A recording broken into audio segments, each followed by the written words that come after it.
Hello everyone, welcome to online study point. आज है 1 अगस्त और आज की इस वीडियो में हम 1 अगस्त से रिलेटेड करंट अफेयर के सभी इंपॉर्टेंट क्वेश्चन को कवर करेंगे। तो यदि आप लोगों को इस वीडियो की पीडीएफ चाहिए तो आप हमारे टेलीग्राम चैनल से जुड़ सकते हैं, जिसकी लिंक डिस्क्रिप्शन बॉक्स में दी हुई है। साथ ही आज हमारे चैनल के जो फाउंडर और CEO हैं उदित गुप्ता सर, इनका आज जन्मदिन भी है। तो सर को हम सबकी तरफ से जन्मदिन की हार्दिक शुभकामनाएं। कल के इम्पॉर्टेंट क्वेश्चन का हम रिवीजन कर लेते हैं। यूनेस्को के द्वारा किस देश की सबसे पुरानी वेधशाला, जिसका नाम है चंकिलो, इसे हेरिटेज का दर्जा दिया गया है? तो ये स्थित है USA में। किस देश ने अपनी खुद की क्रिप्टो करेंसी लॉन्च करने की घोषणा की है, जिसे ई नायरा के नाम से जाना जाएगा? तो ये है नाइजीरिया। नजीब मिकाती ये किस देश के नए प्राइम मिनिस्टर बने हैं? लेबनान के। और नाउ का मॉड्यूल जो कि चर्चे में था, ये रशिया से रिलेटेड है। ट्रांसजेंडर व्यक्तियों के लिए सरकारी नौकरियों में आरक्षण देने वाला पहला राज्य, यह भी हाल ही में कर्नाटक बन गया है। तो चलिए स्टार्ट करते हैं आज का हमारा पहला और इम्पॉर्टेंट क्वेश्चन। हाल ही में जो बाइडन, जो कि अमेरिका के राष्ट्रपति हैं, इन्होंने किस देश में अमेरिकी युद्ध अभ्यासों को समाप्त करने की घोषणा की है? तो ये घोषणा भी हाल ही में की गई है इराक के लिए। अब इसे आप ऐसे समझेंगे, देखिए कुछ समय पहले ही ये न्यूज़ निकल करके सामने आई थी कि लगभग 20 सालों से अफगानिस्तान में जो अमेरिकी सेना तैनात थी, किस लिए? तालिबानियों का खात्मा करने के लिए। क्योंकि अमेरिका में जो वर्ल्ड ट्रेड सेंटर है, वर्ल्ड ट्रेड सेंटर, यहाँ सितंबर 2001 में जो आतंकवादी हमला हुआ था, इसमें लगभग 3000 लोग मारे गए थे। इसी के खिलाफ, या आप कह सकते हैं इसी का बदला लेने के लिए, अमेरिका के द्वारा अफगानिस्तान में तालिबानियों का खात्मा करने के लिए अपनी सेना तैनात की गई थी। और ये जो पूरा आतंकवादी हमला रहा था, जिसमें कि जो संगठन निकल करके सामने आया जिसका नाम दैट इज़ अलकायदा का जो प्रमुख था ओसामा बिन लादेन। हालांकि ये भी मारा गया था, लेकिन ये पाकिस्तान में मारा गया था। माना यह जाता है कि पाकिस्तान ने इसे शरण दे रखी थी।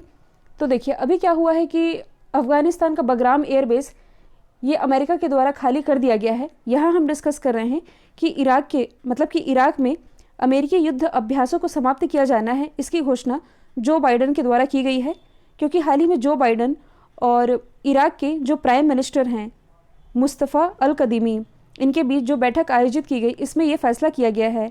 और लगभग 18 साल बाद ये काम संपन्न होने जा रहा है। आप कह सकते हैं कि दोनों देशों के बीच में एक तरह का समझौता हो रहा है और एक नए संबंध स्थापित किए जाएंगे।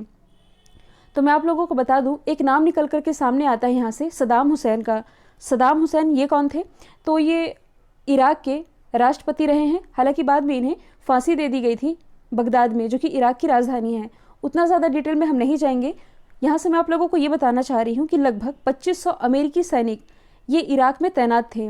जो जिहादी इस्लामिक स्टेट समूह हैं, इससे लड़ने के लिए इन सैनिकों की तैनाती की गई थी, लेकिन अब इन्हें हटाया जा रहा है। इसी की घोषणा अभी हाल ही में की गई है। तो अब यदि हम बात करें इराक की, इसकी कैपिटल है बगदाद, करेंसी है इराकी दिनार। इंडिया के पर्सपेक्टिव में यदि आप देखेंगे तो यहाँ से हॉर्मुज स्ट्रेट होते हुए आप इराक की लोकेशन देख पा रहे हैं। हालांकि सऊदी अरेबिया, इसे भी हम आगे डिस्कस करेंगे। अगला क्वेश्चन है, सऊदी अरब ने भारत समेत रेड लिस्ट में शामिल देशों की यात्रा करने पर अपने नागरिकों पर कितनी साल की यात्रा प्रतिबंध की घोषणा की है? तो ये यात्रा प्रतिबंध रहेगा 3 साल तक का। कहने का मतलब है कि हाल ही में सऊदी अरेबिया के द्वारा कुछ कंट्रीज़ हैं जिन्हें रेड लिस्ट की कैटेगरी में रखा गया है। मतलब कि जो भी खतरे के, आप कह सकते हैं कि इन कंट्रीज़ में ज़्यादा खतरा है, किसे देखते हुए? कोरोना को देखते हुए। तो यहाँ ये ऐलान किया गया है, एक तरह की चेतावनी आप कह सकते हैं। कोरोना के नए वेरिएंट पर मद्देनज़र रखते हुए ये फैसला किया गया है कि रेड लिस्ट की कैटेगरी में रखे हुए देशों की जो भी यात्रा करेगा सऊदी अरब का नागरिक, तो उन्हें 3 साल की यात्रा प्रतिबंध झेलना पड़ेगा।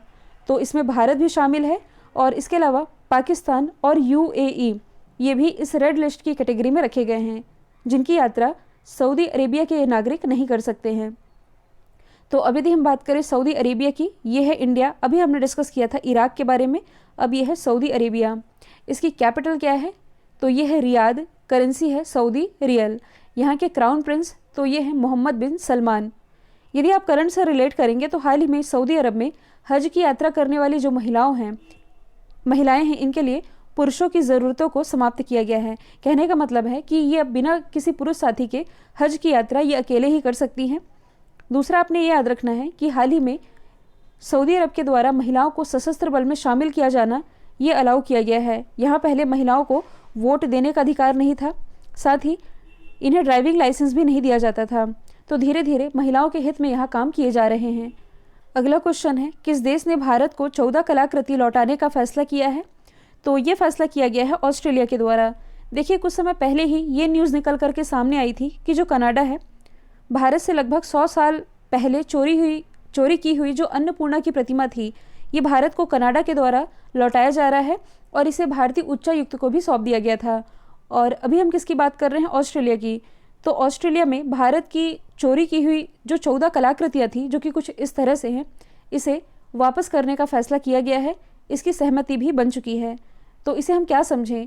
ये सारे फिरंगी है जो भारत से इम्पॉर्टेंट चीज़ों को या कलाकृतियाँ, मूर्तियाँ, इन्हें चुरा करके अपनी कंट्रीज़ ले जाते हैं और अपनी नेशनल गैलरीज में इन्हें सजाते हैं।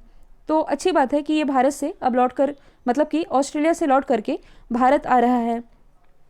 तो यदि हम बात करें ऑस्ट्रेलिया की, इसकी कैपिटल है कैनबरा, करेंसी है डॉलर, प्राइम मिनिस्टर है स्कॉट मॉरिसन। मैंने आप लोगों को बताया था कि 2032 में जो ओलंपिक गेम्स होंगे ये आयोजित किए जाएंगे ऑस्ट्रेलिया के ही ब्रिस्बेन में।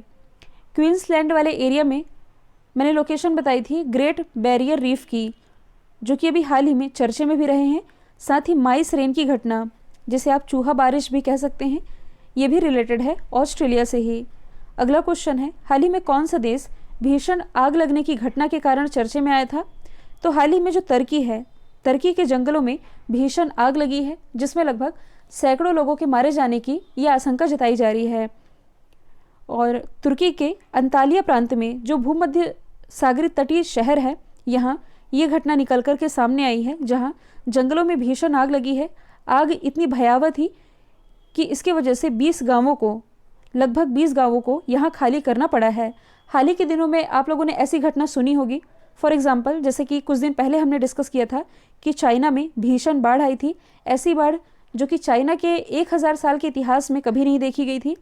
साथ ही मैंने आप लोगों को बताया था कि कनाडा का जो औसत तापमान है, ये इतिहास में 20 डिग्री सेल्सियस से ऊपर कभी नहीं गया, लेकिन अब ये 50 डिग्री सेल्सियस ये देखने को मिला था। फिर यूरोप में ऐसी बाढ़ आई जो कि पूरे शहर में पानी घुस गया था। ऐसी बाढ़ जो कि कभी नहीं देखी गई थी। फिर एक और घटना हमने डिस्कस करी थी अमेज़न के जंगलों में आग लगने की। और दुनिया का जो सबसे बड़ा ग्लेशियर है, जिसका नाम है A76 ग्लेशियर, अंटार्कटिका महाद्वीप में ये ग्लेशियर भी पिघल रहा है, मतलब कि टूट गया है। ऐसी घटना ये निकल करके हाल ही के दिनों में सामने आई थी। और आज हम डिस्कस कर रहे हैं कि तुर्की में आग लगने की घटना ये सामने आई है। तुर्की की यदि हम बात करें तो आप क्या कह सकते हैं कि ये एशिया महाद्वीप में है कि यूरोप महाद्वीप में है? तो इसे यदि आप थोड़ा जूम करके देखेंगे तो तुर्की का पूरा हिस्सा ये तो आता है एशिया महाद्वीप के अंतर्गत, लेकिन तुर्की का जो सबसे बड़ा शहर है दैट इज़ इस्तांबुल, ये आता है यूरोप महाद्वीप के अंतर्गत। तुर्की की राजधानी ये है अंकारा, करेंसी है तुर्किश लीरा। यदि आप करंट से रिलेट करेंगे तो हाल ही में तुर्की के द्वारा क्रिप्टो करेंसी को बैन किया गया है। और आसपास की लोकेशन आप देख सकते हैं। यहाँ से आप लोगों को 4 इंपॉर्टेंट सागरों के नाम याद रखना है जो कि चर्चे में रहे हैं। यदि आप देखेंगे तो ये है अजोव सी, ये है क्रीमिया जो कि सबसे ज़्यादा चर्चे में रहा था हाल ही के दिनों में।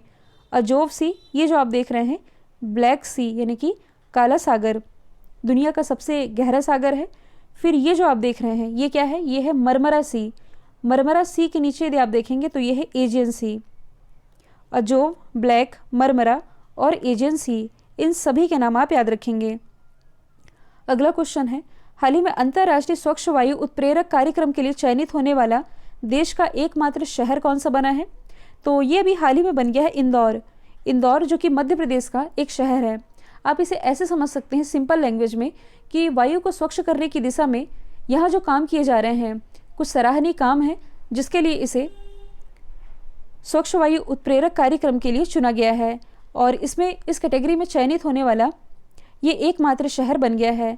और वायु ही नहीं, यदि देखा जाए तो इंदौर में स्वच्छता पर भी काफ़ी ध्यान दिया जाता है, इसलिए जो इंदौर है ये भारत का सबसे स्वच्छ शहर भी है। कुछ समय पहले ही यहाँ PPL यानी कि प्लास्टिक प्रीमियर लीग की भी शुरुआत की गई थी प्लास्टिक कचरे से निपटान के लिए। हाल ही में स्मार्ट सिटीज़ की जो लिस्ट जारी की गई थी, इसमें 2 शहरों का चुनाव किया गया था। एक तो इंदौर है, दूसरा था राजस्थान का जयपुर, जिसे आप पिंक सिटी कहते हैं। यूनेस्को के वर्ल्ड हेरिटेज साइट में ये शामिल है। नागपुर की यदि हम बात करें, जिसे आप संतरा नगरी के नाम से जानते हैं, महाराष्ट्र में स्थित है।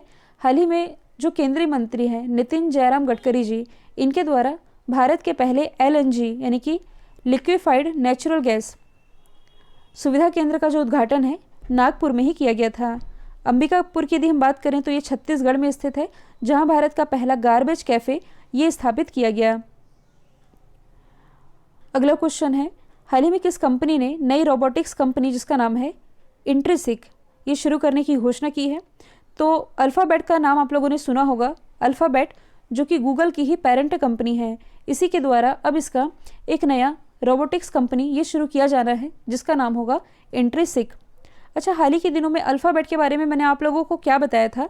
इसी अल्फ़ाबेट के द्वारा 2011 में एक प्रोजेक्ट लॉन्च किया गया था, दैट इज़ लून प्रोजेक्ट। इसे आप बलून प्रोजेक्ट भी कह सकते हैं। ये हाल ही के दिनों में चर्चे में आया था। क्यों चर्चे में आया था? तो देखिए, क्यूबा में क्या हो रहा है कि सरकार का विरोध किया जा रहा है, तो ऐसे में सरकार ने क्या किया है कि क्यूबा में इंटरनेट की सुविधा ये बंद कर दी है।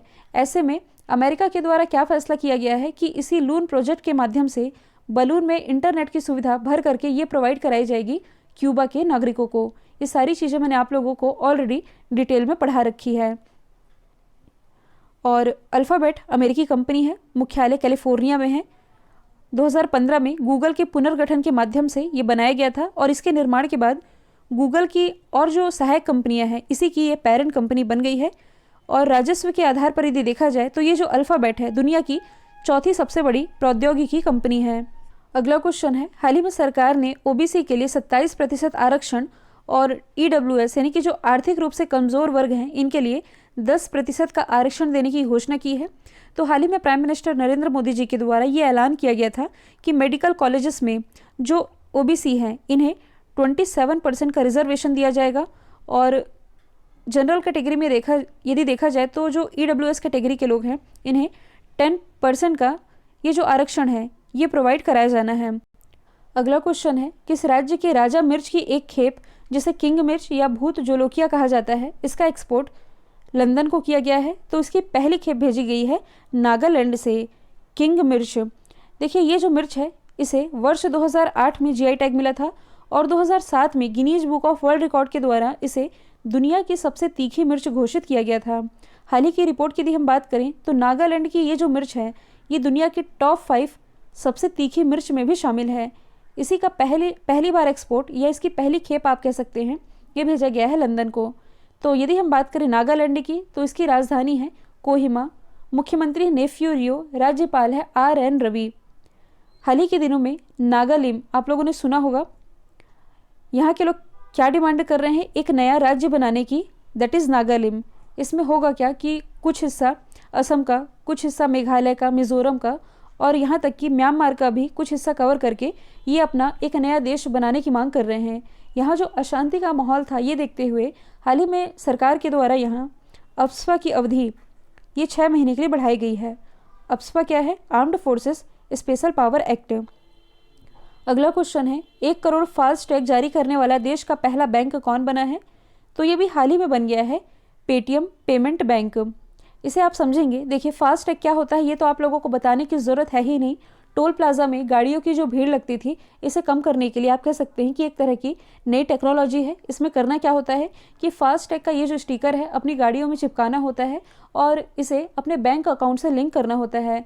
तो जब टोल प्लाजा से वो गाड़ी गुजरेगी तो इसे पैसा देने के लिए प्लाजा पर रुकना नहीं पड़ेगा, डायरेक्ट ये गाड़ी उसे क्रॉस कर जाएगी और ऑटोमेटिक बैंक अकाउंट से उतना पैसा कट जाएगा। तो ये थी फास्ट टैग की सुविधा जिसे लाया गया था सरकार के द्वारा और काफ़ी लोग इसका इस्तेमाल भी कर रहे हैं। इसी फास्ट टैग सुविधा के लिए ये जो पेटीएम है इसका इस्तेमाल ज़्यादा से ज़्यादा किया गया है। आप कह सकते हैं कि 1 करोड़ फास्ट टैग जारी करने वाला ये देश का ऐसा पहला बैंक बन गया है। तो अब यदि हम बात करें पेटीएम की तो इसकी जो स्थापना है ये 2010 में विजय शेखर शर्मा के द्वारा की गई थी, जो कि इसके फाउंडर और CEO हैं। इसका हेडक्वार्टर स्थित है नोएडा यूपी में। यदि आप करंट से रिलेट करेंगे तो हाल ही के दिनों में ये न्यूज़ निकल करके सामने आई थी कि UPI पर 1 बिलियन ट्रांजैक्शन पार करने वाली पहली कंपनी ये पेटीएम ही बनी थी। अब ये जो लास्ट क्वेश्चन है मैंने ऑलरेडी आप लोगों को पढ़ा रखा है, रिवीजन के लिए मैंने ऐड किया है। हाल ही में SCL के नए अध्यक्ष और MD के रूप में किसकी नियुक्ति की गई है? तो एचसीएल के नए अध्यक्ष और एमडी ये बन गए हैं सी विजय कुमार, जिनकी इमेज आप देख पा रहे हैं। यदि हम बात करें एचसीएल की, जो कि भारत की प्रमुख आईटी कंपनी है, हिंदुस्तान कंप्यूटर लिमिटेड, इसकी स्थापना 1976 में की गई थी और इसका भी हेडक्वार्टर नोएडा उत्तर प्रदेश में स्थित है। इसकी जो स्थापना है ये की गई थी शिव नाडार के द्वारा और इनकी जो बेटी है रोशनी नाडार, ये एचसीएल की चेयरमैन है। साथ ही भारत की सबसे धनी महिला ये भी रोशनी नाडार ही हैं। यदि हम बात करें किरण मजूमदार शॉ की, जो कि बायोकॉन की संस्थापक है, और संदीप कटारिया ये भी हाल ही में बाटा, जो कि एक ग्लोबल फुटवेयर ब्रांड है, इसके सीईओ बनने वाले, यानी कि ग्लोबल सीईओ बनने वाले पहले भारतीय बन गए हैं। कल जो मैंने आप लोगों से सवाल पूछा था, इसका राइट आंसर राकेश अस्थाना था। अब आप लोगों के लिए आज का सवाल है, बर्ड फ्लू से इंसानों की पहली मौत ये दर्ज की गई है भारत में, ये किस राज्य का केस था, ये अब आप लोगों को बताना है। तो वीडियो यदि पसंद आया है तो लाइक कीजिए, शेयर कीजिए, चैनल को लाइक और सब्सक्राइब करना बिल्कुल मत भूलिएगा। आज के लिए इतना ही। Thank you so much.